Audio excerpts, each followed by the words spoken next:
Hello, everyone, and welcome to this episode of the Self-Improvement Project. I hope everybody is well. I hope you're all self-improving. The weather here is horrific at the minute. It's middle of December. It's suddenly got very cold. But I hope it's better wherever you are. It's obviously the end of the year, where we become a little bit more reflective of how the last year has gone. I hope any reflections that you are doing are making you feel proud. They're making you feel good about how productive you've maybe been. And also important to give yourself a bit of a break on the things that you didn't manage to achieve this year. Now, the end of the year is also about looking forward to the next year. And that's why this episode is around career change. Career change is something I've had experience in, and I know as a fellow self-improver, you will potentially go through this as well. Because of the nature of self-improvement, you are always looking for different ways to enhance your skills and enhance yourself. That means that you're not always going to be in the same box career-wise. It might mean that you're going to look for different things career-wise to help with things like motivation, with certain skills, to actually maybe enhance some of your softer skills a little bit more, which is definitely something my career path so far has been a big driver for me. But you also might be listening to this and you've got a career. You've got a profession that you are in or you're working towards. And whilst you're in that industry, I guess, you'll have to be able to pivot with the different demands throughout the different steps in your career journey. So if you're listening to this from a singular profession point of view, there will still be steps along the way that will be applicable. However, if you're on the other side where you're maybe a bit lost, you're maybe a bit unsure of exactly what your career is going to hold in the future, or unsure about what it should be. Now, let's start off by talking about expectations of careers. Myself, have been brought up with an expectation of what work looks like, what a career and a job looks like stereotypically. Now, we have a choice to live up to the expectations of others who've gone through this, i.e. people that are older than us, or we can resist that and we can go with the flow, essentially, chop and change and pivot as the demands of careers, jobs, and that market throw at us. The beautiful thing about career change is that there's no right or wrong answer with what you do. The ultimate thing that it always comes down to when it's a key decision is finance. Is doing this going to financially inhibit me or be too negative of a drop to take the risk for? Now, as someone who has taken a salary decrease to move into a different job, it teaches you one important lesson. It teaches you to live more simply. It teaches you to be more frugal when transitioning. It also highlights the important things that you need to prioritize in life. It's not about suffering for the sake of moving jobs. It's about sacrificing your life, the day-to-day life that you maybe weren't enjoying in the current job or career that you're in, for a better experience. That sacrifice you can't put a price on that. You can't put a monetary value upon that feeling, whether it be relief to escape a certain job or career, to have a new opportunity or outlook on life because you spend quite a lot of time at work. So it's important to acknowledge that the biggest thing is obviously, if your salary is going to decrease, how you're going to be able to deal with that.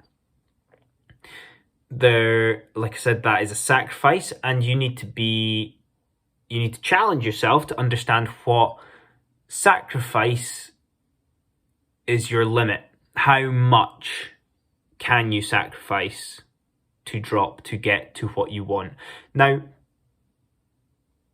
when changing, you can change for numerous reasons.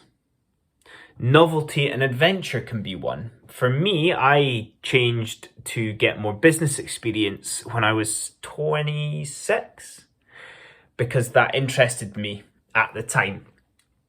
It wasn't what I ended up wanting to do, but I gained adventure, novelty, different, softer skills. I enhanced them,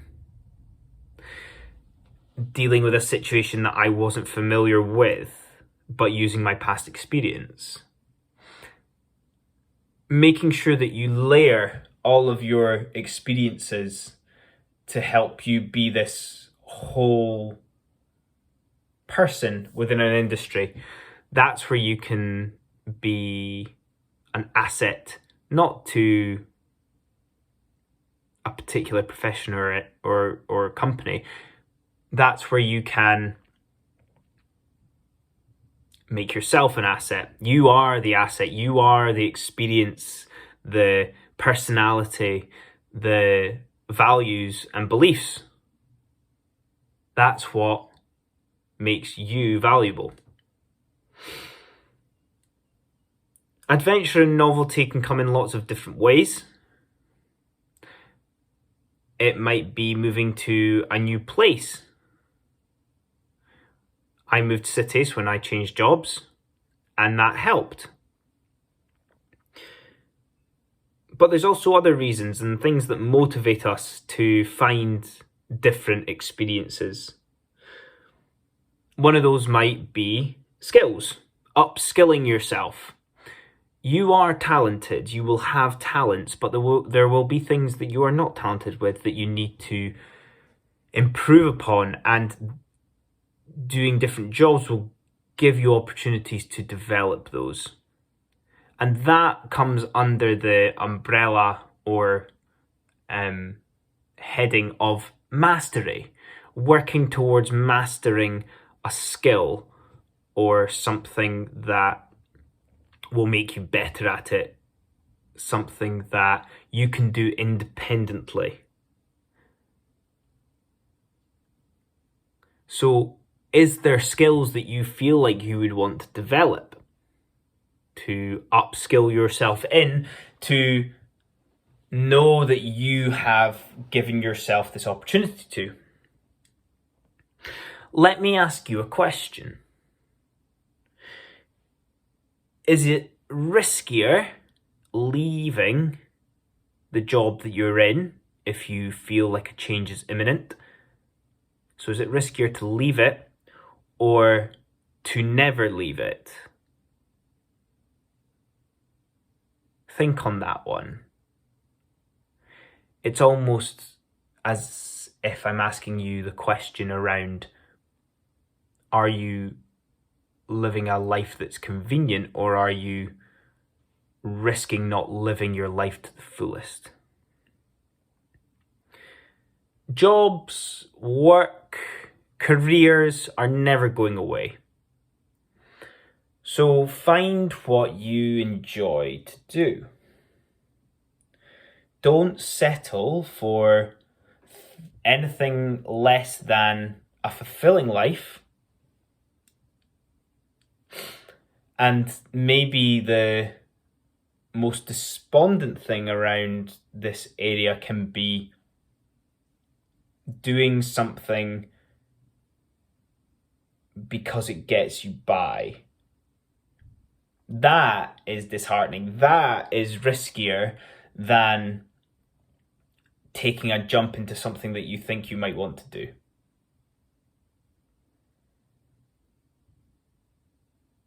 If you do something that you want to do, and you want to master skills within it, and you want to learn something new that's novel and a bit of an adventure, eventually this will turn into autonomy.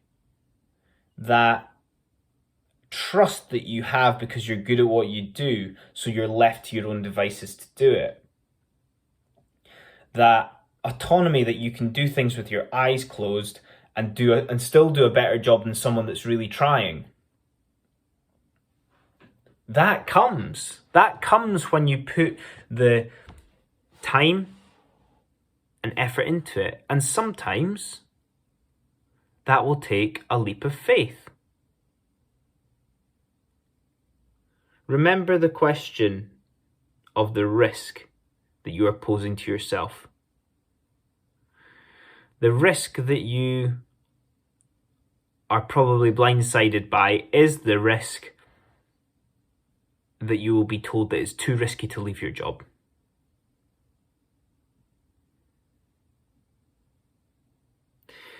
These mastery of skills, this autonomy that you develop, this adventure and novelty that you gain, ultimately is what serves your purpose. There's so many formulas out there about how to find your purpose. And within work, it's a key one because, like I said, it's not going away. Jobs and careers, etc., are not going away. So you need to find these things within jobs that are going to make you feel good about the things I've described, and then ultimately feed that meaning and that purpose. Because encompassing that entire development of all of those things is what will give you purpose with anything that you do. Take a wee reality check here to eliminate the social viewing, the social perspective of others. People can advise you on things to try, but no one can tell you what you're passionate about. No one can tell you what your purpose is. No one can tell you what you want to master or what you want to do. You need to make that decision. You need to be brave enough to make that decision. Potentially take that risk, not knowing if you're going to love it, but knowing that if you do that thing, it's going to benefit you in the long run because you're going to get closer to what you want to do. It's never too late to change. I was 26 when I left a comfortable job that was convenient, and I thought it was too late. At 26, it's never too late. And that's us. I hope you enjoyed that. Maybe a wee bit different. I was going to share my story a wee bit, but I might do that another time. Maybe to give a wee bit of perspective on this episode. If you enjoyed it, sign up to the email list every Sunday. I send out some Sunday thoughts with that lovely cup of coffee. that you're supposed to drink alongside it and enjoy. I've also written a wee course that I'm releasing at the end of January as well. And I would love for you to get involved in it. Lastly, I'm keen to continue doing some coaching. I've coached some wonderful people over the last wee while, and I'm looking at a pay what you want kind of thing for coaching moving forward. So if you want it, just pop me an email and you'll be able to find it in the links that I provide below. Otherwise, have a great week, and I will see you all next time. Cheers.